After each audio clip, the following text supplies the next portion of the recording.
오늘은 우리 주님께서 우리 주님의 영광교회 주신 사명인 심과 섬거 운동, 한 영혼을 심고 가꾸고 섬기고 거두는 2019년 운동 이제 마지막에 가까웠습니다.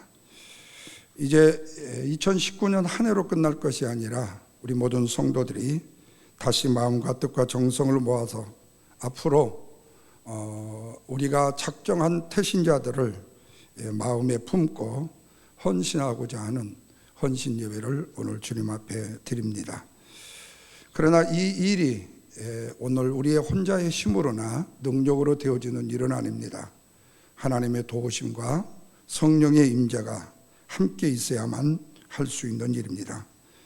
그래서 우리가 먼저 태신자를 정하지만 해야 될 일이 있습니다. 그것은 그들 영혼들을 위해서 우리가 합심해서 기도하는 일이 최우선이 되어야 될 것입니다. 일부 예배에서도 말씀을 드렸습니다마는 오늘 목회 칼럼을 보시게 되면 한 분이 전도를 하기 위해서 성경을 이야기해 주고 그 다음에 하나님의 사랑과 예수 그리스도의 구원에 대해서 성경적으로 많은 제시를 해서 수많은 사람들에게 주의 복음을 전했습니다. 그런데 한 사람도 돌아오는 사람이 없었습니다. 왜 나는 최선을 다해서 주의 복음을 전했는데 그리고 예수 그리스도를 소개했는데 왜 저들이 돌아오지 않을까? 전도를 많이 하신 한 분에게 상담을 했는데 그분이 그 모든 내용을 듣고 난 다음에 딱 하나 있었습니다. 그렇다면 당신은 그들 영혼들을 위해서 주의 복음을 전한 만치 그 영혼을 위해서 기도하셨습니까? 듣고 보니까 바로 기도를 하지 않았어요. 그래서 그 이후로부터 70명을 작정해서 하나님 앞에 그 영혼을 기도하면서 그 영혼을 만나서 이전과 똑같은 주의 복음을 전했습니다. 그런데 놀랍게도 69명이 주님 앞으로 돌아오는 역사가 일어나는 기적을 보았다는 내용들의 이야기를 제가 간략하게 기록을 했습니다. 그렇습니다. 우리의 기도가 바로 성령의 도우심이 없이는 우리가 주의 일, 어떤 일도 할 수가 없습니다. 우리의 인간의 힘으로나 지혜로나 아니면 인간의 방법을 가지고 어디까지는 할 수 있을지 모르지만 그 이후의 일은 하나님이 우리를 도우시는 성령의 역사가 있어야 됩니다. 그래서 오늘 이 시간에는 다윗의 인생에 주어진 사명 그리고 주님의 은혜로 구원받은 성도가 되어진 우리의 인생의 사명을 한번 비교해 보면서 오늘 말씀을 통해서 주신 은혜가 우리가 헌신코자 하는 태신자 작정을 우리의 마음과 생각으로 다짐하고 결심하는 시간이 되어지시기를 주님의 이름으로 축원드립니다. 사람이 사는 인생에는 두 가지가 있습니다. 하나는 내가 죽기 살기로 살기 위해서 사는 인생이 있습니다. 둘째는 죽기 살기로 사명을 위해서 일하는 인생이 있습니다. 먼저 살기를 위해서 죽기 살기로 일하는 사람의 삶의 목적은 바로 인생의 포지션입니다. 다시 바로 내 자리, 내 위치입니다. 그래서 우리는 끊임없이 내 자리를 위해서 하나님을 믿노라 하면서 하나님 앞에 내 자리를 요청합니다. 내가 얼마나 재물이 있어야 될 내 자리를 요청하고 내가 살아야 될 내 삶의 환경의 자리가 내 위치가 이만돼야 된다고, 그리고 모든 사람의 관계에 있어서도 이만한 내 위치가 있어야 된다고 하나님 앞에 원합니다. 그리고 할 수만 있다면 내 이웃보다도 내 친구보다도 다른 누구보다도 내가 조금 높은데 그리고 더 많은 위치의 자리를 원하는 것이 사실이죠. 그런데 하나님이 이 포지션의 자리를 우리로 하여금 이렇게 구하는 사람에게 허락해 주신다고 했을 때 어떻게 되느냐는 거예요. 어떻게 될까요? 그 자리를 감사함으로 기쁨으로 참 하나님이 주신 우리의 축복으로 잘 지키는가 하는 거예요. 그렇지가 않습니다. 대부분의 사람들이 변해버리고 맙니다. 다시 말하면 내 자리의 포지션이 높은 자리, 가진 자리, 그리고 뭔가 할 수 있는 자리가 놓여지게 되어지게 되면 다른 사람의 소리를 듣지 않습니다. 하나님의 음성을 듣지 않습니다. 그리고 내 생각대로 내 마음대로 내 인생을 나가기를 원하는 거예요. 그래서 우리 안에 자기의 선입견과 자기의 주장이 들어서게 되면 뭐가 되는 거죠? 고집불통이 된 겁니다. 그리고 자의적으로 해석을 난무하게 되는 것입니다. 여러분, 우리 한국의 대통령 처음에 선서하고 대통령으로서 어떤 국민을 위한 자세를 갖겠다고 할 때에 제일 먼저 하는 얘기가 뭐지요? 국민과 소통하겠대요. 광화문에 나가겠대요. 국회에 나가겠대요. 그런데 나온 적이 없습니다. 왜냐하면 내 자리에 포지션이 정해지게 되어지게 되면은 변질되는 가능성이 많은 것이 바로 인간의 존재이기 때문이에요. 누구 몇 사람의 이야기가 아니라 우리 모두가 다 내가 원하는 포지션의 자리에 내가 처하게 되어지게 되면, 내 선입견과 자기의 주장이 들어서게 되어지게 되면 고집불통이 되고 자의적인 해석으로 인생을 살아가게 된다는 말씀입니다.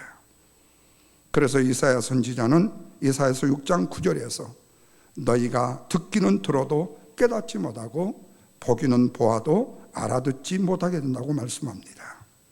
성경의 이 사람이 누구지요? 바로 오늘 본문에 함께 연결이 되어져 기록되고 있는 사울 왕입니다. 사울 왕은 강팍과 완악한 고집으로 똘똘 뭉쳐진 사람입니다. 그렇기 때문에 다른 사람들의 말이 들리지 않습니다. 다른 사람들의 상황이 보이지 않습니다. 오직 내 주장과 내 뜻과 그리고 내 의견만이 가장 옳은 거예요. 그래서 살기 위해서만 사는 인생이 되다 보면요, 그 사람의 삶 속에 바늘 하나도 들어가지 아니하는 굳은 자가 되어지고 마는 것입니다. 바로 이것이 깨어져야만이 역사가 일어나는 거예요. 그런데 그것이 깨어지기 위한 길이 하나밖에 없습니다. 바로 시편 118편 17절 말씀처럼 내가 죽지 않고 살아서 여호와께 하시는 일을 선포하리라라고 말씀에 확고한 다짐이 있어지면 되는데, 바로 이 사실이 없다라는 겁니다. 이 사실을 알게 될 때 나에게 주어진 사명을 알게 되고 그 사명을 위해서 일하는 바로 다윗처럼 되어줄 수가 있는 것입니다. 다윗은 사무엘 선지자에게 기름 부음을 받은 후에 거의 15년 동안을 왕이 되기 위한 혹독한 훈련을 받게 되어져요. 그런데 문제는 바로 이 기간이 다윗에게는 너무나도 불완전한 세월이었다는 사실이에요. 그것은 사울 왕에게, 자기의 장인어른에게 엄청난 핍박을 너무 많이 받았기 때문에 그래요.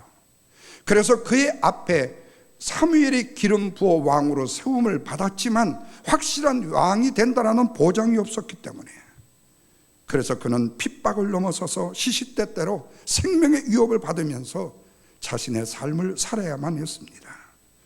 그렇다면 다윗이 이런 상황 가운데서도 어떻게 바른 사명과 바른 왕으로 세우짐을 받게 될 수가 있었을까? 여기서 우리는 갖가지의 위협과 협박 속에서도 사명을 위해서 몸부림을 치는 다윗을 보게 되어져요. 그래서 다윗은 때로 친구인 요나단에게 도움을 구하기도 합니다. 오늘 본문의 말씀처럼 이웃나라에 가서 미치광이 노릇을 하며 침을 흘리는 이런 거짓 유선까지 부리게 되어지게 됩니다. 한마디로 광야로 버림을 받았던 어려움을 겪게 된다는 말씀입니다. 편안한 자리에서 내침을 당하게 된다는 말씀이에요. 그런데 놀라운 사실이 있습니다. 편안한 자리에서, 추구하는 자리에서, 안락한 자리에서 내침을 당하여 광야로 나갔더니 뭐가 들리기 시작해요? 하나님의 음성이 들리기 시작하다는 겁니다. 나에게 주어진 사명이 무엇이라는 사실을 깨닫게 되어지다라는 말씀이에요. 궁정에 살았을 때에, 내 사랑하는 부모님의 품 안에 살았을 때에는 자기만 위해서 살기 위해는 인생을 살려고 했었는데 위협을 피해서 광야로 나가다 보니까 인생이 달라지더라는 거예요. 그야말로 내침을 당하고 난 이후에서 진짜 사명을 위해서 사는 인생으로 바꾸어지게 되더라는 말씀입니다. 한마디로 말하면 광야를 통해서 얻어졌던 축복이었던 것입니다. 그래서 다윗은 궁정에서 광야로 나간 사람입니다. 그 위기를 피하려고 도망을 쳤던 광야에서 그 다윗이 어떻게 돼요? 깨어지게 된다는 말씀입니다. 다윗이 광야로 나간 후에서 광야에서 생생하게 하나님의 말씀을 들을 수 있게 되어집니다. 그래서 광야는 사명을 깨닫는 사람이 되어지는 바로 전시장인 것입니다. 그러나 얼마 후에 다윗에게 기름을 부었던 사무엘 선지마저도 다윗이 이스라엘 왕이 되는 것을 보지 못하고 죽게 됩니다. 그런데 사무엘이 죽는 그날까지도 하나님의 언약은 성취가 되질 않았습니다. 그러나 하나님의 뜻은 그 먼 훗날 한치의 어긋남이 없이 다윗은 이스라엘의 왕으로 세움을 입게 되어져요. 선지자 사무엘은 죽었지만 다윗은 신실한 하나님의 사람으로, 믿음의 표현이 되는 사람으로 바르게 성장하는 모습으로 서게 되더라는 말씀입니다. 무엇 때문이죠? 고난과 위협을 피해서 광야로 나갔지만 거기서 깨어졌기 때문에 그런 것입니다.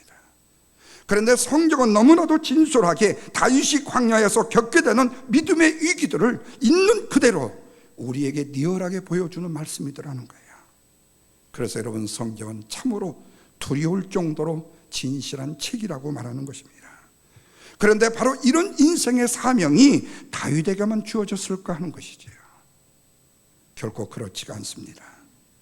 하나님의 진노로 말미암아 불순종의 아들들 가운데 있었던 우리에게도, 주님의 은혜로 말미암아 우리에게 사망의 권세에서 우리를 구원해 주신 하나님의 축복과 은혜 아래 살아가는 우리 성도들에게도, 우리에게도 주신 사명이기도 하더라는 거예요. 바로 그 사명이 뭘까요? 우리가 마음을 놓아서 한 영혼을 심고 한 영혼을 가꾸고 한 영혼을 섬김으로 거두는 심과 섬과 운동인 것입니다. 우리 모두가 다 그런 것은 아니지만 어쩌면 우리는 하나님의 은혜로 주 안에 살면서 너무나도 평안과 기쁨만을 추구하며 살았는지 모릅니다. 내 자신의 영달과 내 자신의 평안함과 내 자신의 기쁨과 내 자신의 행복만을 추구하며 살았는지 몰라요. 그러다 보니까 내 행복에 도취되어서 주님이 우리에게 주어진 사명을 잃어버리고 살더라는 겁니다. 은퇴가 얼마 남지 않은 분들은 은퇴 이후에 어떻게 살 것인가를 구상하고, 이제 직장에 가야 될 사람들은 어떻게 내 인생을 아름답게 마무리하고 은퇴 이후의 인생을 잘 살까를 구상하더라는 거예요. 다시 말하면 우리에게 주어진 우리의 인생의 삶의 주관자가 누구이시고 그 주관자의 삶이 우리에게 원하시는 것이 무엇인지를 먼저 묻기보다는 먼저 내 자신이 내가 이 세상에 던져주고 주어졌으니까 내 인생에 주어진 이 행복은 절대로 소멸되지 아니하고 이 행복은 지속될 것이니까 내가 많은 소출을 거두었으니 창고를 더 짓고 이제 그 소출을 거두어 거기에 잔뜩 집어넣어 오늘 눕고 자자, 그리하면 내일이 행복할 것이라고 생각하는 부자의 어리석음과 똑같이 오늘은 우리의 자신의 모습들을 행여라도 오늘 우리의 미래에 우리의 하나님의 주관자가 되시지 아니하고 내가 인생의 주관자가 되고 내가 준비하고 내가 예비한 것이 나의 것이 반드시 되리라는 확신 속에서 오늘의 행복에 도취된 우리의 모습은 아닌가. 그렇다면 이제 오늘 우리는 다윗이 광야로 나가 하나님의 음성을 듣고 인생의 삶을 다시금 깨달았듯이 하나님이 우리에게 베푸신 은혜의 은총이 엄청나게 크다고 생각하게 되어질수록 그 은혜를 갚기 위해서라도 우리는 세상이라는 광야로 나가서 우리 주위에 죽어가는 한 영혼이라도 주님 앞에 인도해야 되는 사명을 자각해야 된다는 말씀입니다. 그런데 이 일이 마치요 다윗이 왕궁의 평안한 삶을 살다가 협박과 위협을 피해서 광야로 나갈 듯이 우리 또한 다윗과 같은 핍박과 위협은 우리에게 없지만 우리에게 주어진 사명을 생각하면서 오늘 그 사명을 감당하는 데 있어서 아픔과 고난이 있다 할지라도 한 영혼의 구원을 위해서 사명을 감당해 나가야 된다는 말씀이죠. 그러면 그것이 오늘을 사는 우리의 뭐가 되기 때문에 그렇습니까? 우리의 인생의 사명이 되기 때문에 그런 것입니다. 여러분, 성경의 유인들 가운데 자신의 생존의 목적만이었다면 요셉은 보디발 장군의 미혹에 그냥 두리두리 숭술 그냥 그 아내의 미혹에 넘어가 함께 자신의 인생을 살려고 했을지도 모릅니다. 모세도 애굽의 궁전을 떠나지 않고 미디안 광야에서 그냥 편하게 살았을지도 모를 거예요. 다니엘도 사자굴에 들어가고 풀무에 들어가는 어려운 고난의 역경을 절대로 받아들이지 않고 그냥 굴복하여 순종할 수도 있었을 것입니다. 더 나아가 예수 그리스도께서는 우리의 죄를 위하여 십자가에 죽으시는 그 엄청난 고난의 현장에 있어질 이유가 없었을 것입니다. 그러나 이 모든 신앙의 유인이 될 수 있었던 것은 오직 자기 자신에게 주어진 사명의 인생을 살기 위해서 지금 현실의 편안함을 선택하기보다는 고난을 선택했고, 내 자신에게 주어진 안락을 추구하기보다는 광야를 선택했기 때문에 이루어졌다는 말씀입니다. 그렇다면 여러분, 광야가 과연 뭘까요? 광야를 정의해 보면서 이 말씀을 마무리하고 합니다. 광야라는 것은 원래 그 말씀의 유래가 말씀과 함께 유래가 되었습니다. 다시 말하면 광야라는 말 자체가 말씀이라는 뜻이에요. 그래서 말씀이라는 이 말을 히브리어로는 다발이라고 합니다. DBR이라고 그래요. 다발이라고 합니다. 그런데 이 히브리어에는요 22개의 자음만 있고 모음이 없습니다. 그런데 너무 불편하다 보니까 나중에 마스라 사본에서 모음의 기호를 넣어가지고 읽기 편하게 만들어 줬는데, 지성소라는 말의 뜻의 히브리어를 바로 똑같은 DBR이라는 바로 다발이었는데, 지성소라는 말로 쓰여질 때는 바로 DBR이라는 데이비리이로 이렇게 사용을 하는 거예요. 다시 말하면 자음으로는 말씀과 지성소가 같은 의미로 사용이 되더라는 거예요. 그렇다면 우리가 지성소를 뭐라고 말하죠? 하나님의 임재의 상징으로 표현을 합니다. 요한복음 1장 14절에 보면 말씀이 육신이 되어 우리 가운데 거하시매 라는 말씀이 육신이 되었다라는 이 말씀이 바로 누구죠? 예수 그리스도가 말씀으로 이 땅에 오셨다라는 뜻입니다. 그렇다면 생명과 능력이 어디서 나는가? 바로 이 말씀과 하나 됨에서 나타나는 사실을 알게 되죠. 다시 말하면 하나님의 말씀에 임재가 있어야 생명과 능력이 나타나는 말씀입니다. 그래서 어떤 생명과 능력의 말씀이라도 완악한 사람에게는 그 생명의 말씀이 들리지가 않아요. 굳어지게 되어지고 죽게 되어지게 됩니다. 그런데 데비이르라는 이 지성소에 앞에다가 M자를 집어넣게 되면요 미드바르가 되어져요. 근데 미드바르라는 이 뜻이 바로 뭐냐면 히브리어로 광야라는 뜻입니다. 그래서 우리는 광야를 뭐라고 말하죠? 하나님의 말씀이 들리는 곳이라고 표현을 하는 것입니다. 그래서 우리는 우리를 향하여 주시는 말씀을 듣기 위해서 어디로 나가야 된다고요? 광야로 나가야 되는 것입니다. 광야는 내 자신만을 지키고 내 포지션으로 딱딱해진 심정을 완전히 깨부수는 아름답고 선한 곳이기 때문에 그런 것입니다. 그러므로 지금까지 우리가 하나님의 말씀이 내 귀에 들리지 않는다라고 생각하다면 그것은 아직 내가 광야로 나가보지를 못했기 때문이라고 결론을 내리셔도 되는 것입니다. 그래서 우리는 하나님의 말씀을 듣기 위해서는 광야로 나가야 됩니다. 나가게 되면 들리게 되어져 있어요. 그렇다면 여러분, 지금 오늘 우리의 광야는 과연 어디입니까? 우리 워싱턴에 살고 있으니까 캐스케이드를 넘어가는 워싱턴 동쪽으로 가면 광야가 될까요? 아니죠.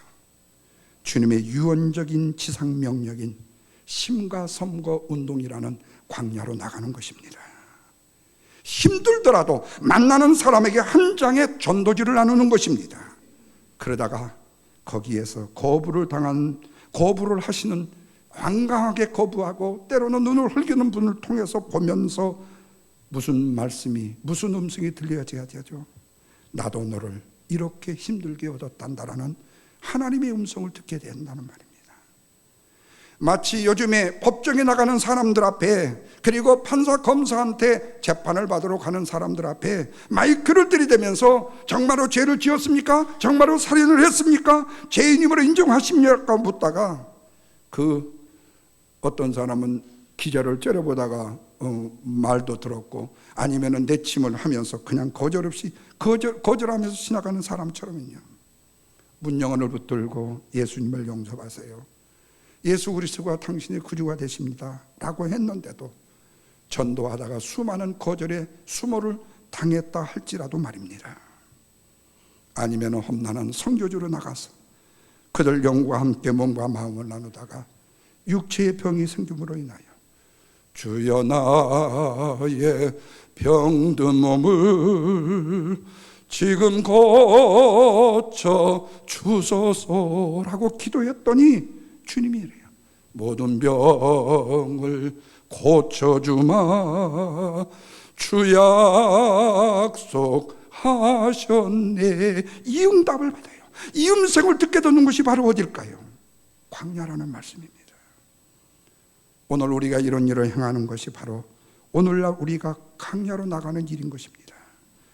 마치 하나님의 말씀에 불순종하는 이스라엘 백성들을 바벨론 70년 동안의 포로로 끌고 가서 그 광야의 생활을 통하여 하나님의 음성을 듣게 되고 하나님 앞에 내 백성의 고통과 우고를 부르짖어 하나님 앞에 구할 때에 하나님의 구세주를 보내듯이 말이에요. 이것이 바로 미드바르 광야, 하나님의 말씀을 듣는 광야가 되는 것입니다. 거기서 이스라엘 백성들이 어떻게 됐습니까? 자신들의 차들이 산산조각에 깨어지는 것을 보게 되어져요. 그 위에서 하나님의 말씀이 들리고 하나님의 임재가 보이게 되더라는 말씀이에요. 새로운 이스라엘, 변화된 이스라엘로 다시 그들이 돌아와 하나님 앞에 감사의 제사를 드리더라는 거예요. 이것을 우리는 바벨론 효과라고 말합니다. 바벨론 효과라는 것은 광야를 통해서 말씀이 들리는 마음을 주는 것, 광야를 통해서 말씀이 들릴 수 있는 마음을 주는 것, 그리고 새 마음을 주는 거라고 말씀합니다. 이것을 에스겔서 36장 26절에서는 새 영을 너희 속에 두고 새 마음을 너희에게 주되 너희 육신에서 굳은 마음을 제거하고 부드러운 마음을 줄 것임이라는 말씀입니다. 바로 이 축복인 것입니다.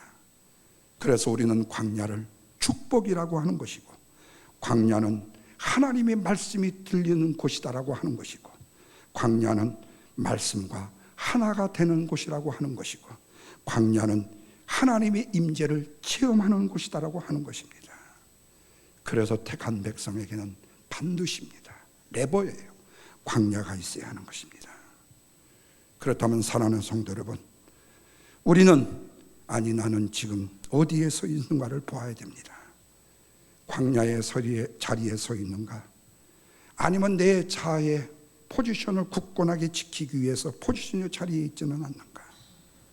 만약에 지금 내가 서 있는 자리가 내 자신만을 위한 포지션의 자리라면 이 자리에서 우리는 깨어져야만 하는 것입니다.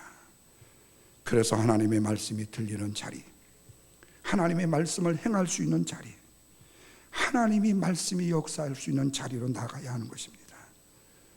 거기서 들리면 살기 때문에 그래요. 거기서 말씀이 들리면 변화가 되기 때문에 그렇습니다. 바로 이 역사가 태신자를 하나님 앞에 헌신으로 드리고자 하는 사랑하는 우리 교회와 성도들에게 일어나기를 주님의 이름으로 축원합니다. 마지막으로 이를 위해서 우리는 결심하고 다짐해야 합니다. 심과 섬과 운동의 광야가 설령 우리가 상상하지 못한 험악한 험지라 할지라도 그 광야에서 말씀과 우리가 하나가 되어지면 뭐가 일어나지요? 역사가 일어나게 될 것이고 부흥이 일어나게 되어질 것이기 때문에 그렇습니다. 이제 말씀을 맺습니다. 하나님께서는 우리에게 나만 살기 위한 인생의 삶을 허락하시기도 하지만 더 나은 삶과 인생을 위해서는 우리에게 주어진 사명을 허락하시기도 합니다. 그러나 더 나은 사명의 삶이라는 것은 그냥 주어진 삶이 아니라 광야로 나가는 삶을 거쳐야 된다는 말씀입니다. 그래서 많은 사람들이 회피를 하지만 그래도 주어진 광야의 삶을 기쁨과 감사로 나가게 되어진다면 우리의 삶에도 하나님의 예비된 축복이 반드시 준비되어질 것입니다. 뿐만 아니라 우리가 속한 교회에도 부흥의 소식이 추억에서 현실의 외침으로 터져나오게 되어질 것입니다. 이 축복과 은혜가 주님의 이름으로 세우시고 지금까지 인도하시는 우리 주님의 영광교회 임하기를 바라고 우리 교회에 속한 모든 성도들에게 임하시기를 바랍니다. 특별히 오늘 헌신코자 하는 심과 섬곤에 동참하는 우리 사랑하는 모든 성도 여러분들에게 임하시기를 주님의 이름으로 축원합니다.